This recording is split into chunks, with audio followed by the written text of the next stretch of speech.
Slick back. No, no, slick back. That's what I said. Slick back. No, nigga, I'm a pimp named Slick back. Pimp named Slick back. Pimp named, pimp named, pimp named Slick back. Nigga, are you deaf? I'm a pimp named Slick. Komunikasi pendidikan dan komunikasi pembelajaran sejatinya merupakan dua konsep yang berbeda. Kajian komunikasi pendidikan lebih menitik beratkan kepada komunikasi yang terjadi dalam organisasi pendidikan, baik internal maupun eksternal.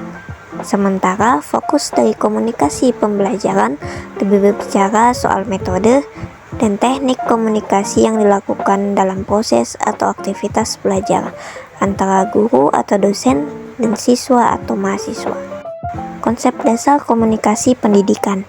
Dalam komunikasi pendidikan, kita perlu ketahui apa atau siapa saja pihak-pihak yang terlibat atau berhubungan dalam organisasi pendidikan, seperti sekolah, perguruan tinggi, dan lain-lain. Beberapa aktor bisa disebutkan, misalnya guru, siswa, pimpinan sekolah, orang tua siswa, masyarakat, pemerintah, dan lain sebagainya. Secara umum, organisasi pendidikan terbagi menjadi dua lingkungan, yakni lingkungan internal dan lingkungan eksternal. Lingkungan internal dalam organisasi pendidikan terdiri dari struktur, kultur, dan sumber daya yang dimiliki oleh organisasi. Untuk sekolah biasanya menempatkan kepala sekolah sebagai pimpinan tertinggi yang didampingi oleh wakil-wakil kepala sekolah. Pada pusat kegiatan belajar masyarakat, PKBM, yang organisasinya lebih fleksibel, dipimpin oleh pimpinan atau ketua PKBM. Lingkungan eksternal. Lingkungan eksternal dalam organisasi pendidikan terdiri dari lingkungan tugas, dinas pendidikan, PGRI, orang tua siswa, kelompok kepentingan pendidikan, lembaga pendidik lain, akademisi, dan pemerintah. Di lingkungan eksternal tersebut, ada banyak unsur atau pihak-pihak lain yang memiliki wilayah kerjanya sendiri-sendiri, namun tetap berhubungan dengan lingkungan internal meskipun tidak secara day-to-day. Dalam hal ini, komunikasi internal dan eksternal dalam organisasi sama-sama penting. Komunikasi internal organisasi menunjukkan interaksi di antara para anggota organisasi, termasuk level superior, kolaborator, dan suborditat. Sebaliknya, komunikasi eksternal organisasi berhubungan dengan ekosistem lingkungan eksternal. Komunikasi internal sangat menentukan kesuksesan sebuah organisasi pendidikan dalam mencapai tujuannya. Keberhasilan fungsi-fungsi manajemen dari mulai perencanaan, perorganisasian, pelaksanaan, pengontrolan, hingga evaluasi sangat berhubungan dengan bagaimana proses komunikasi pada masing-masing fungsi tersebut dilakukan.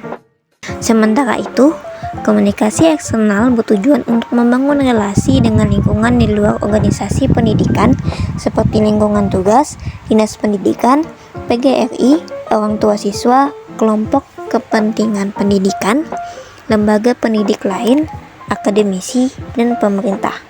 Ada beberapa bentuk komunikasi antara aktor dalam kerangka komunikasi pendidikan. Yang pertama, ada komunikasi guru dan siswa. Relasi yang baik antara guru dan siswa menjadi prasyarat terciptanya proses pembelajaran yang efektif, sehingga dapat mempengaruhi terhadap motivasi belajar siswa untuk meraih prestasi akademik yang memuaskan.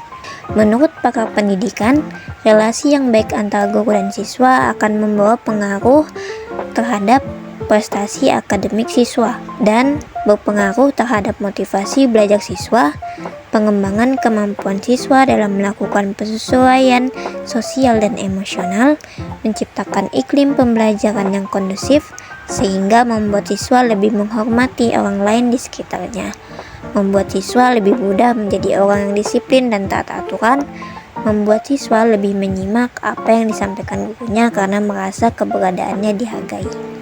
Tanpa komunikasi yang baik, seorang guru tidak dapat mengajar dan mendidik secara efektif. Untuk itu, setiap guru harus memiliki skill komunikasi yang memadai dan mengajar untuk membangun suasana belajar yang menarik bagi siswa. efektivitas komunikasi antar guru dan siswa sangat berpengaruh terhadap efektivitas pembelajaran di sekolah.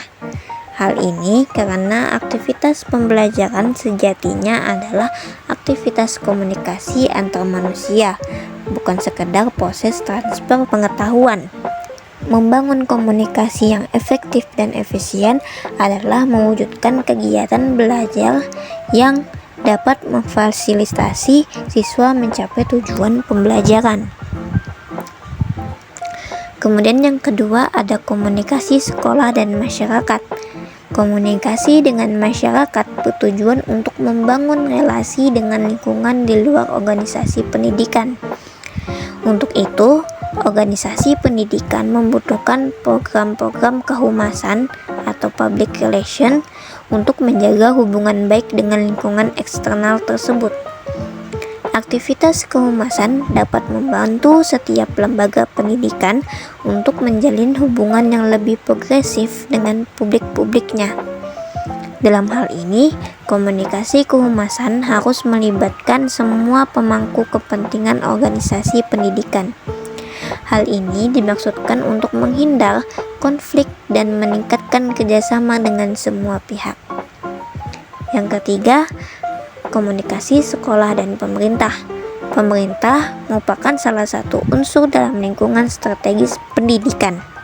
Pemerintah memiliki otoritas mengeluarkan kebijakan dan regulasi untuk mempengaruhi proses pendidikan dalam kelembagaan pendidikan. Untuk itu dibutuhkan relasi yang baik dengan pemerintah sebagai salah satu bentuk hubungan dengan lingkungan eksternal pendidikan.